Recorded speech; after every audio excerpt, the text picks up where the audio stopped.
Maison du Peuple et à Kpakpa au niveau du carrefour La Roche, les honorables députés de l'opposition qui visiblement ne sont pas prêts de digérer la confirmation du chaos annoncé par le camp mouvancier sont descendus dans les rues.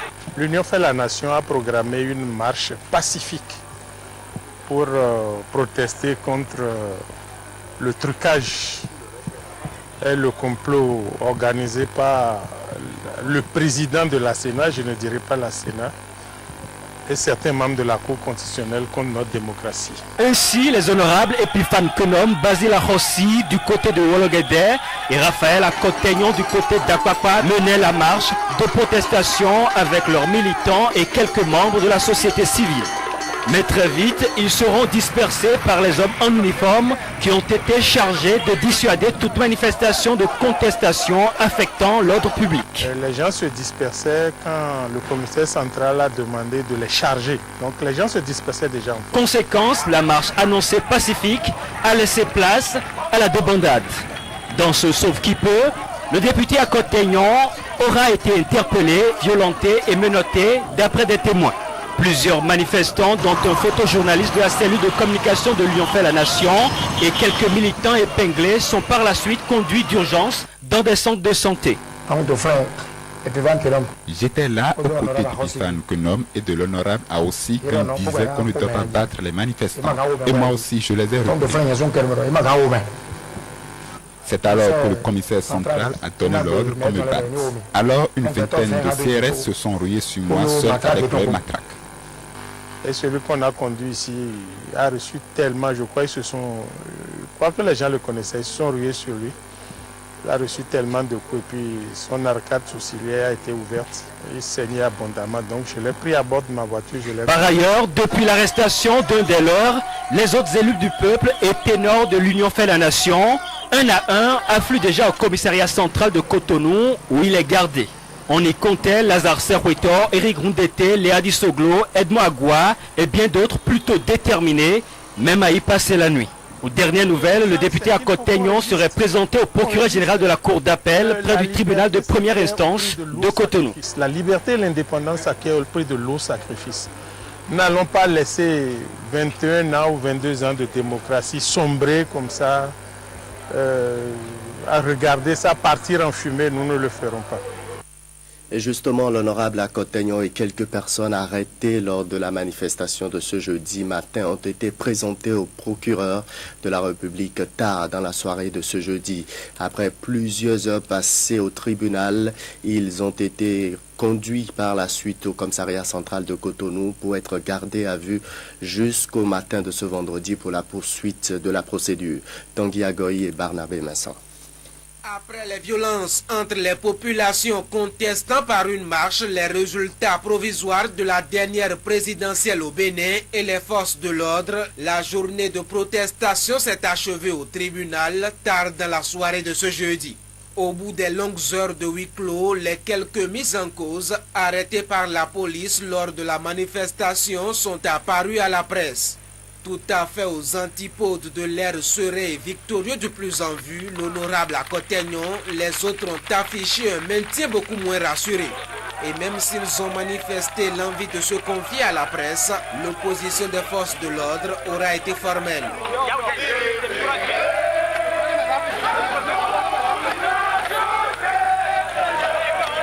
J'ai vu à la télé depuis hier des manifestations de rue, des gens qui soutiennent le président Yaïboni. Et pourquoi cette considération sélective, cette application sélective d'un communiqué d'un ministre, dans l'image que cela donne, c'est un député en prison, ça veut dire quoi? Ça veut dire que c'est le peuple qui représente qui est en prison.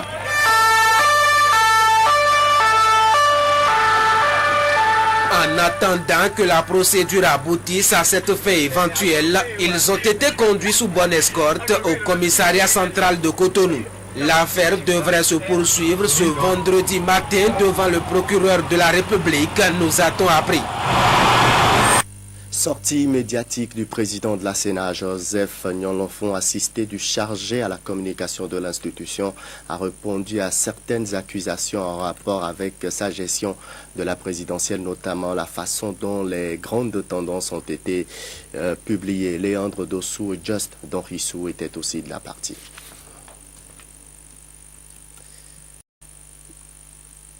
Nous allons certainement revenir sur cet élément. Point de presse ce mercredi avec les responsables du Centrafrica au Botha. Cette rencontre avec les membres, les hommes des médias a permis à cette organisation de la société civile de faire la restitution des résultats de l'observation du scrutin présidentiel du 13 mars dernier.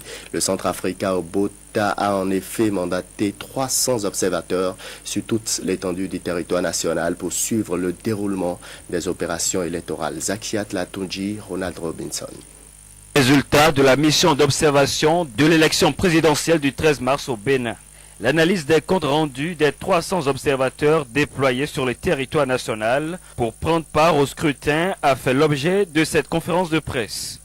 On retiendra entre autres du rapport présenté par l'organisation de la société civile que l'élection du 13 mars au Bénin est un scrutin inédit dans l'histoire politique et électorale depuis le renouveau démocratique. Le CA note que le scrutin présidentiel du 13 mars 2011 s'est déroulé dans des conditions de liberté et de paix appréciables, mais de ferme transparence, avec équité et justice sur les nombreux cas d'irrégularité notés. Le CAO invite enfin tout le peuple béninois à la patience et au calme en attendant le verdict de la Cour. Fidèle à sa mission de promotion de la démocratie, le Centrafrica au Botha, au vu de toutes les observations de la mission, souhaite et recommande que le processus de recensement et d'enregistrement des citoyens en âge d'être intégrés à la liste électorale permanente informatisée se poursuive et se corrige. Nous recommandons de publier avant tout autre scrutin la liste électorale sur Internet et par les voies appropriées comme stipulé par la loi. Nous souhaitons que la liste des bureaux de vote soit publiée ainsi que leur emplacement pour nous permettre à nous autres observateurs de planifier notre activité avec sérénité, mais également pour permettre aux électeurs de pouvoir aller sereinement vers leur bureau de vote sans se tromper. Nous souhaiterions que notre pays soit enfin doté d'un code électoral fixe afin d'éviter des lois électorales circonstanciées. Le Centrafrica au Botha propose également que la Sénat et ses démembrements soient installés à temps, que la formation des agents électoraux dure au moins 48 heures et qu'à long terme des curricula de formation relatifs aux processus électoraux soient introduits dans la formation des élèves et étudiants. Ce projet d'observation de l'élection présidentielle du Centrafrica au Botha a reçu l'appui financier de l'USAID. Je le disais tout à l'heure, sortie médiatique du président de la Sénat, Joseph Nyolonfon, assisté du chargé à la communication de l'institution, a répondu à certaines accusations en rapport avec sa gestion de la présidentielle, notamment la façon dont les grandes tendances ont été publiées. Léandre Dossou et Just Donrissou. C'est la première sortie médiatique du président de la Sénat après la publication des tendances du scrutin du 13 mars. La déclaration de Joseph Nyolonfon a porté sur 4 points. D'abord, le bilan des inscrits. À ce sujet, le président de la Sénat a précisé que les données de son institution sont les mêmes que celles de la Cour constitutionnelle, contrairement aux discordances qu'aurait noté la presse. Les opérateurs technologiques ont mis à la disposition de la Sénat le chiffre atteint dans la compilation à ce taux de traitement. Au fur et à mesure, ce chiffre progresse lorsqu'on avance dans le traitement. Il ne faudrait pas confondre ce chiffre lié au taux de dépouillement avec le taux total d'inscrits qui est de 3 668 558. Deuxième point abordé, les problèmes liés au vote par dérogation. Le nombre élevé de votants enregistrés dans ce cadre, à en croire la Sénat, est la résultante des dispositions prises par l'institution de commun accord avec la CPS, l'EPI et la Mirena pour permettre aux détenteurs de cartes non inscrits sur les listes et aux inscrits n'ayant pas obtenu leur carte d'électeur d'exercer leur droit de vote. Les bureaux de vote fictifs sont de pures inventions, a expliqué le président de la Sénat. La question du bureau de vote fictif ne se pose nulle part. La confusion notée le soir de la publication des tendances sera le dernier point de cette rencontre avec la presse. Joseph Nyolofon justifie son comportement. Vous avez été invité d'abord pour 11 heures. Ensuite, j'ai vu certains d'entre vous, j'ai renvoyé ça à 13 heures. Des membres parmi nous ont estimé que l'exercice pourrait être fait à 17 heures. Sur leur proposition, j'ai fait repousser cette plénière à laquelle j'ai adhéré à 18 heures, puis à 19 heures. À 19 heures, certains me disent qu'il vaut mieux qu'on attende 20 heures. Face à ce qui me semble être du dilatoire, j'ai estimé qu'il ne fallait pas continuer à abuser de votre patience et continuer aussi à jouer avec les nerfs de nos populations. Parce que nous avons voté le 13. Vendredi, rien n'est indiqué. Est-ce que nous travaillons? Est-ce qu'on ne travaille pas? Personne ne peut rien dire. Il fallait donc qu'on s'adresse à vous pour donner quelques éléments d'information, afin que la population sache que la Sénat ne dort pas sur les résultats qu'on lui a communiqués. Et c'est ce que j'ai fait. Les militants des forces Cori pour un Bénin émergent et autres sympathisants sont descendus dans les rues de Parakou pour célébrer la victoire du président Boni Yayi au premier tour de la présidentielle. Ces populations ont tenu à présenter leurs félicitations au président sortant et saluer ses mérites. Suivons ce reportage. Représentés ici par les membres du cadre de concertation de la majorité présidentielle des 23 communes des départements du Borgua-Libori et Atakora-Donga, cette sortie fait suite à la proclamation des résultats officiels et provisoires par la Cour constitutionnelle. Ces représentants ont, au nom des populations, félicité le candidat numéro 10 pour sa brillante réélection à la tête de notre pays. Le vendredi 18 mars 2011, la Sénat, par la voix de son président, a proclamé les résultats provisoires qui donnent à notre candidat, le président Boni Yayi, un pourcentage de 53,17, soit la majorité absolue dès le premier tour.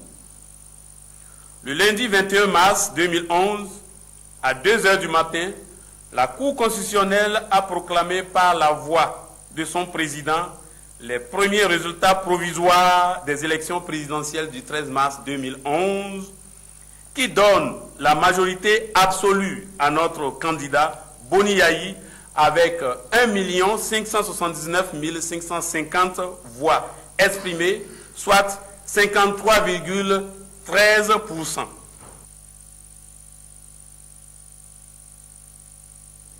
Les forces nouvelles pour le changement FNC à la FIA ont fait du moins une réapparition sur la scène politique. La coalition a fait une sortie médiatique pour, selon ses thèmes, saluer la maturité politique du peuple béninois et féliciter le président Boni Yayi pour sa réélection.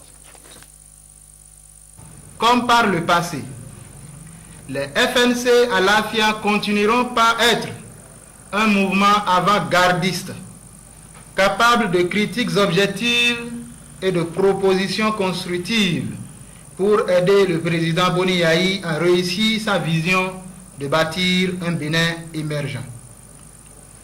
Rêve qui ne pourrait se réaliser efficacement sans un consensus national et un programme de gouvernement concerté.